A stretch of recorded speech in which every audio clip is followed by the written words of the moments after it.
కరీంనగర్ జిల్లాలో ఎల్లంపల్లి నుంచి మిడ్ మానేరుకు అధికారులు నీటిని తరలిస్తున్నారు. గాయత్రి పంప్ హౌస్ ద్వారా మిడ్ మానేరుకు నీటిని ఎత్తిపోస్తున్నారు. గాయత్రి పంప్ హౌస్ లో 5 మోటార్లను ఆన్ చేసిన అధికారులు 18,500 క్యూసెక్ల నీటిని తరలిస్తున్నారు. కాళేశ్వరం ప్రాజెక్టులోని మేడిగడ్డ, అన్నారం, సుందిళ్ల అవసరం లేకుండానే ఎల్లంపల్లి నుంచి నీటిని నేరుగా ఎత్తిపోస్తున్నామని అధికార వర్గాలు చెబుతున్నాయి.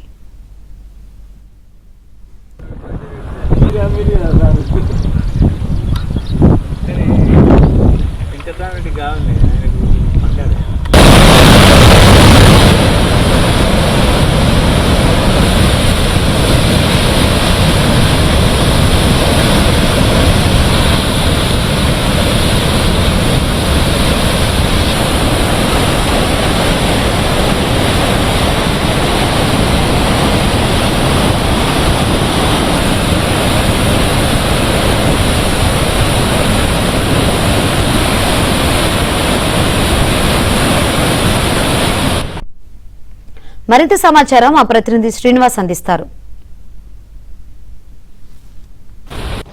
శ్రీపాద ఎల్లంపల్లి ప్రాజెక్టు నుంచి ఎత్తిపోతలు కొనసాగుతున్నాయి.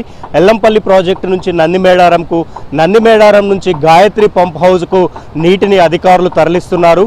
గాయత్రి పంప్ హౌస్లో 5 బాహుబలి మోటార్లను ఆన్ చేసి 18,500 క్యూసెక్కుల నీటిని వరద కాలువ ద్వారా మిడ్మానేరుకు తరలిస్తున్న పరిస్థితి కనిపిస్తోంది. మనం విజువల్స్లో చూడొచ్చు.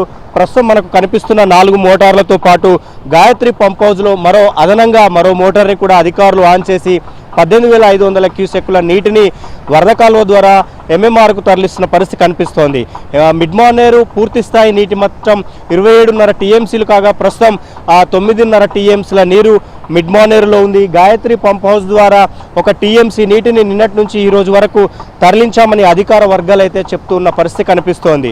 సో ఎల్లంపల్లి ప్రాజెక్టు ముఖ్యంగా అధికార కాంగ్రెస్ పార్టీకి ఇది ఒక వరంలా మారిందని అయితే చెప్పొచ్చు. ఎందుకంటే నెలన్నరగా కాళేశ్వరం ప్రాజెక్టు నుంచి ఎత్తిపోతలు అంటే నీటిని ఎత్తి ఆ ప్రాజెక్టులను నింపకపోవడంతో ఆ అధికార పార్టీ అంటే కాంగ్రెస్ పైన బీఆర్ఎస్ తీవ్ర విమర్శలు చేస్తూ వచ్చింది. అయితే బీఆర్ఎస్ విమర్శలకు కాంగ్రెస్ కూడా గట్టి కౌంటర్ ఇచ్చింది.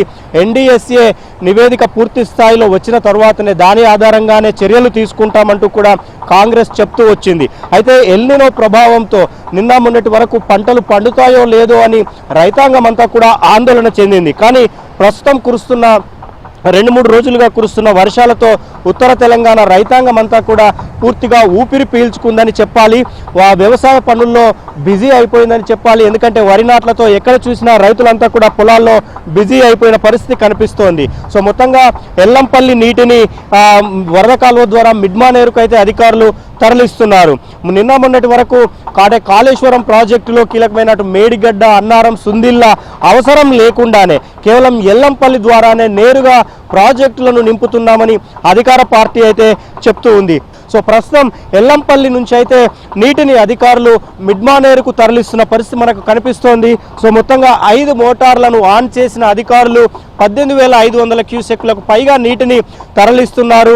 సో అటు ఎల్లంపల్లి దగ్గరికి కూడా ఎల్లంపల్లి ప్రాజెక్టు కూడా పెద్ద ఎత్తున ఇన్ఫ్లో వచ్చి చేరుతోంది. ఈ నేపథ్యంలో ప్రాజెక్టులోని మోటార్లను ఆన్ చేయడం ద్వారా అటు మిడ్మానేరుకు నీటిని తరలిస్తున్నారు అధికారులు. మిడ్మానేరు నిండిన తర్వాత లోయర్ మానేరు డ్యాంకు కూడా నీటిని విడుదల చేసే అవకాశం అయితే కనిపిస్తోంది. సో మొత్తంగా ఎల్లంపల్లి నీటిని మాత్రమే ప్రస్తుతం ఎత్తిపోస్తున్నామని ప్రభుత్వ వర్గాలు అయితే చెప్తున్నాయి. ఈ వర్షాలతో పాటు ఎత్తిపోతల ద్వారా రైతాంగం అయితే ఊపిరి పీల్చుకుంటే పరిస్థితి కనిపిస్తోంది. సో పంటలు కూడా మళ్ళీ సమృద్ధిగా పండే అవకాశం అయితే కనిపిస్తోంది. సో ప్రభుత్వ వర్గాలు అయితే ఫుల్ హ్యాపీగా ఉన్న పరిస్థితి అయితే కనిపిస్తోంది. వీడియో జర్నలిస్ట్ సంపత్తో Srinivas, ABN Andhra Jyothi, Gayatri pump house.